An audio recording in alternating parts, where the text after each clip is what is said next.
Hello everyone, welcome back to my channel. It is December. I thought I'd post a short video and talk a little bit about my drone flying experience, trying to ski and fly the drone at the same time. I'm a newbie drone flyer, and even though I've flown quite a bit this summer, flying the drone in the winter while you're trying to ski has been a whole new learning experience. And of course I'm learning as I go. And I hope you enjoyed the videos I've posted so far. I apologize if they aren't up to commercial standards, but you'll have to understand. But I thought what I'd do is I'd like to talk a little bit about some of the things I've learned, and you either might find it amusing or annoying. Just to get this out of the way, I know there are a lot of people that hate drones, and I've talked about this in my previous videos. I'm not a big fan of drones either. I think they ruin the wilderness experience, and I want to promise you that I do my best not to disturb anybody else that's out trying to have a quiet experience in the woods. But just so that you know, the areas that I'm flying my drones are in the national forest. There are multiple use areas. People ride snow machines in them. It's not really as quiet of an environment as you might think. And of course, if I see that people are out skiing, I'm not going to harass them with my drone. I'm not going to harass wildlife. I'm going to be as respectful as I can. And of course, if people are zooming around on snow machines and if I hear people on the highway with their Jake brakes, I'm a little less concerned about the noise disturbance. And also keep in mind that this is a reasonably quiet drone, and once it's like 300 feet up in the air, it's hard to hear, especially if you've got something over your ears. It's pretty muffled, and the flight time on my drone in the wintertime is about 20 minutes, so worst case scenario is I'm only going to be disturbing people for a really short period of time. I'm pretty familiar with the areas that I ski. I know where the trailheads are. I know if other people are out. And all the times I've been flying the drone to date, it's typically just my wife and I. And she's disturbed by it. But she gets away from me pretty quickly. And she's told me when she's out skiing, she doesn't notice the drone flying around, as soon as she gets a distance away from me.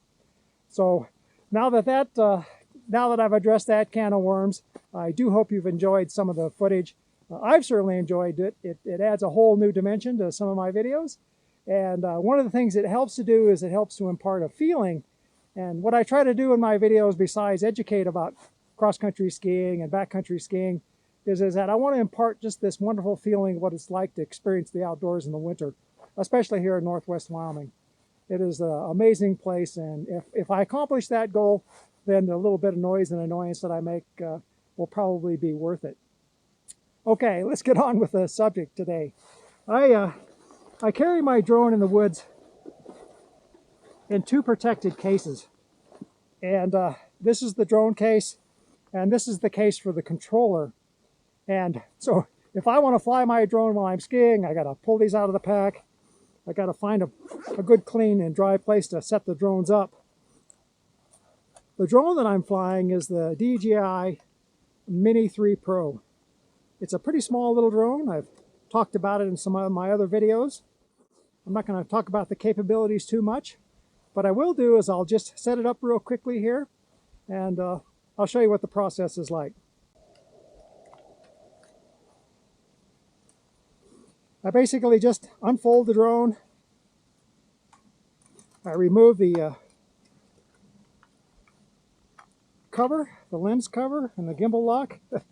I stuff that in my pocket, turn the drone on, and then I set it down on top of my case, not on the snow, and it takes a few minutes for it to establish its location.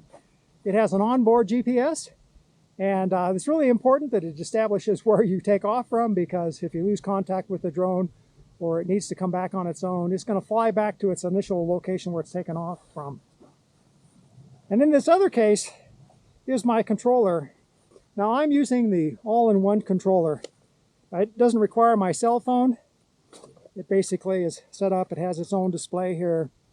And as I've mentioned in my other videos, one of the problems that you have is if you're the only person out and you're trying to fly your drones, the drones are controlled by these joysticks, and all the buttons on the top and the bottom, these all control various functions of the drone. And obviously the drone is meant so that a person flies it around and they're in complete control all the time with their controller in their hands. But the problem is if you're trying to ski and you want to have the drone up someplace, You either got to set the controller down and just have the drone stationary, or you've got to put it in your pack in some fashion. And as soon as you put it in your pack, the touch screen and all the camera controls, the focusing, the joysticks, everything could get jostled around, and you're not going to have any kind of a decent experience at all. And so what I did was I bought this cover. This cover is an aftermarket cover. What it does is it folds over, it covers up the touch screens, it covers up a few of the buttons, and it covers up the joysticks. And the controller has to be on in order for the drone to fly. If you try and turn the controller off, then the default is for the drone to fly back to its home location and land. That's not going to work if you want to do some ski videos and you're by yourself. Unfortunately, this drone cover, it doesn't cover up all the buttons. These buttons switch between photo mode and video mode. This starts the recording and stops the recording. These scroll wheels, they zoom in, they zoom out, they rotate the angle of the gimbal. And then there's a couple buttons on the bottom of the controller as well. And if you accidentally, if it's in your pack and bouncing around, and any of those buttons get touched, then you're going to ruin your shot, or your drone's going to go someplace you don't want it to be. Unfortunately, there's no way to turn the controller off. I wish DJI had a little switch on the side that would essentially just allow the controller to be on so the drone knows that it's in contact with that, but to disable all the external controls. That way you could just disable all the controls. You could stuff this in your pack. When you get to the bottom of the hill, you could pull it out real quickly. You could turn that switch back on, and then you could land your drone, do whatever you need to do with your drone. Now, I understand why DJI doesn't want to do that. It's probably for legal reasons. They want somebody to be in control of the drone at all times. And I fully understand that. But in a situation like I have, where I'm by myself and I want the drone to follow me, there's nobody around here. If I lose my drone, if it crashes, it's not going to harm anybody. The worst case is I litter and I lose a lot of money. But it's not a danger to anybody when I'm flying it out here and I have the controller in my pack. What I did do is I added a couple of Velcro strips on the front of this case, and I took a wooden slat that I can essentially put here. And what that does is that protects these buttons from being pressed, and then I can slip it into my skin pocket on this coat. And then I can ski down the hill, and that's worked for the most part. There's been a few times it has not worked. Obviously, I don't know exactly what's gone wrong, but sometimes it's out of focus. Sometimes the drone won't follow me when it's supposed to. Sometimes it doesn't do what I want it to do. But a couple weeks ago, I was trying to get a side shot as I was skiing down a gentle middle slope, and I set the drone up for what they call the parallel trace mode, where it's supposed to follow you alongside you. And it doesn't have any obstacle detection in that particular mode. But I was certain that there wasn't any trees off to my side, off to my left-hand side, that the drone could hit. So I had it following me, and I started down the hill, and I made it down, made a couple turns, and I stopped, and I kind of wait for my drone to listen for my drone, and there was no drone sound. And I thought, uh-oh, the drone is either up at the top of the hill, didn't follow me down, or worst case scenario, it hit something and it's in the snow. Well, it turns out it did hit a tree. And I thought, well, this could be a bad thing. Maybe I broke my drone. It could be the end for the season. And I had the opportunity to try out a couple of the features. There's a feature on the controller that says find your drone, and you essentially, it shows the location of where the drone was last seen, and you can also turn on a beeper so that it helps you find the drone.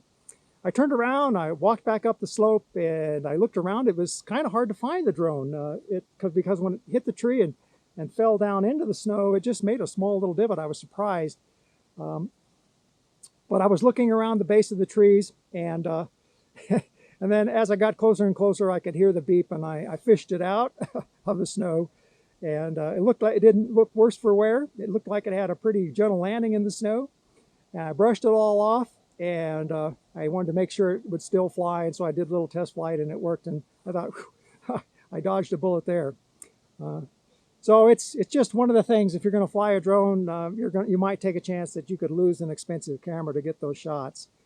One of the reasons I bought the drone last summer was I was hoping to be able to use it to check out some of the areas I'd like to ski, and it's turned out to be pretty useful for that. I've checked out some of the areas during the summertime, and just last week I used the drone to fly to a place that's about 3 miles from my house to check out the snow conditions. The snow at my house was really marginal. and it's pretty marginal, and I was real curious. I didn't want to ski the 3 miles to the top of the hill and find out that I was going to have to do a lot of rock skiing. So I launched my drone and I flew it over there and I climbed up, and I got a chance to take a look at the snow, and it was really cool. And I went out and I went and skied it the very next day, and I thought that was kind of nice to be able to see exactly what the snow conditions were like before I started my journey. Well, that's about it for this week's video. I hope you're having a great ski season. Until next time, be safe, be kind, and don't be afraid to try new things.